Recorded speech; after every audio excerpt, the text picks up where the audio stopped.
There's a high chance that the world economy will contract in 2023. Now, this is the warning from the Center for Economics and Business Research. It says with higher borrowing costs aimed at tackling inflation, we could be heading for recession. Let's discuss this further now with Dawie Roodt, founder, director and chief economist at Efficient Group. Dawie, thank you very much for your time this morning. What a year it's been. If we just start with the global economy and work our way down, it's been characterized by great uncertainty with rising interest rates and volatile geopolitics, which have most certainly impacted our own economy. But the question is, to what extent? Yes, good morning to you. What a wild year. I can only call it a wild year. 2022 was a year that I think we will remember as a kind of a watershed year for various reasons. The year started off with the world economy opening up after COVID. That resulted in some inflationary pressures. Most economists, including myself, expected these inflationary pressures to be temporary, so not to become a major problem. And then in February, Russia invaded Ukraine. That led to a huge increase in commodity prices. That fueled the inflationary process. And inevitably, central banks started to tighten monetary policy, increasing interest rates. And as they increased interest rates, financial markets reacted negatively to that. And remember, there's always a bit of a time lag. And the result of that was world economic growth slowing down quite substantially, including in South Africa as well. And the outlook for 2023 simply doesn't look that good. So I'm afraid 2022 was really a very difficult year for South Africa as well. In South Africa, we have the additional problem with high levels of shortage of electricity. We had some benefits. There was a bit of a silver lining in that commodity prices. High commodity prices is good for us, of course, because high commodity prices mean that we can export a lot, and we did export a lot. Unfortunately, our railway system is crumbling, falling apart. We couldn't export everything that we wanted to export. The Reserve Bank, meanwhile, started increasing interest rates. They're likely to continue to do that. And economic growth has slowly slowed down a little bit, not as much as we initially thought, but I'm afraid the economic slowdown is likely to continue for 2023. And the result of all that, of course, is high levels of unemployment and poverty and so on. So this was a wild year. No, it most certainly was. Speaking of the hiking cycle, when exactly do we expect it to stop? Yeah, well, we've seen inflation. I think the worst of inflation is behind us. We're pretty close to the top turning point, or perhaps that's behind us already.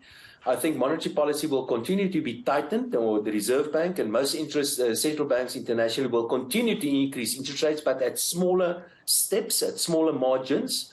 And they're probably going to continue doing this until, say, middle of the year or so. Thereafter, I think inflation is likely to come down a little bit. And by the end of 2023, we can start talking about the possibility of interest rate cuts. Just keep in mind that if you increase interest rates, the economy does not react immediately. It can take up to as much as 2 years before you see the full effect of changes in prices. And interest rates is just another price. And for that reason, I believe that the world economy, the economic growth is slowing down quite a lot. And some parts of the world economy is already in a recession, and some of them are likely to dip into a recession. I'm talking about places like, for example, the United States. Europe is probably in a recession already, and a possibility of significantly slower growth for South Africa can be expected in 2023 as well. Now, back in South Africa, we understood that agriculture and finance were among the key growth drivers. Which are we expecting to be the key growth drivers in 2023? Yeah. There are actually two questions in that question. The first one is agriculture. Agriculture has been doing quite well in recent years, and that's simply because of good rains, and that's always good. Agriculture is a very volatile sector. It's up 1 year and down the next year. So far this year, it seems to me as if the rainfall has been quite good, so we expect another relatively good year for agriculture. On the downside of agriculture, of course, the input cost in agriculture is quite high. They do not have enough electricity. Electricity prices has gone up, diesel prices have gone up, and so on. So and of course, fertilizer prices as well. But I think another good year can be expected for agriculture. The question about finance, that's more on the advanced part of the economy. And that is the part of the economy that's growing in any event. Of course, not always. Sometimes there's a bit of a slowdown, but some finance is part of the service industry or the tertiary industry in the economy, and that is where the growth emphasis has been, not only in South Africa, but globally as well. So over time, I expect the sectors like, for example, finance to continue to do well. The sector that we actually do want to do well, and that sector I'm afraid is lagging behind quite a lot, and that is manufacturing. Manufacturing is a sector where we can potentially create a lot of jobs, but because of various reasons, we simply do not have enough investments in agriculture and manufacturing in South Africa. And because of that, we are unlikely to create a meaningful number of jobs in South Africa until we can do something to get manufacturing up and running again.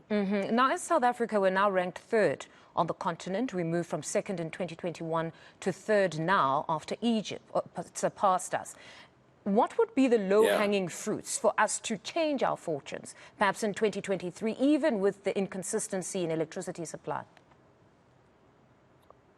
I'm afraid I don't think there is any or many low-hanging fruits. And the reason why I say so is that part of the reason, or our biggest obstacle in South Africa is a state and a government that is failing in South Africa, largely. You can see that electricity is because of a failing government, the lack of electricity. The collapse of the post office is because of a failing government. The collapse of the railways is because of a failing government. And I'm afraid we're not going to see much improvement on a political front. And the reason why is because we've just seen the leadership election of the ANC. Now, what we're going to see next is in 2024, we're going to see a general election, and they simply do not have time to act as a proper government, because now it's a general election around the corner and chances are quite good that the ANC will lose their majority.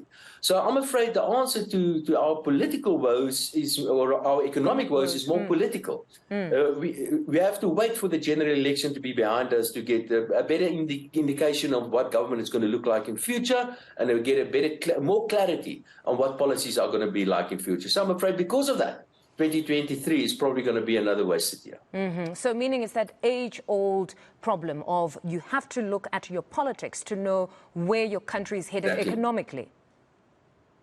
Exactly. So that is the problem, and there are so many issues. So you don't think the changes, perhaps we could possibly see even a new deputy president if Paul Mashatile's views are anything to go by, because he was somebody that said the deputy now in the African National Congress would possibly need to go into government, and that person would become again the leader of government business. So in this instance, you don't perhaps see an infusion of a different mindset, perhaps? Well, I hope so. I certainly hope so. Maybe with a bit of luck, we can see the president suddenly making some changes to cabinet. There are many cabinet members that should not be there. Let's be honest about this.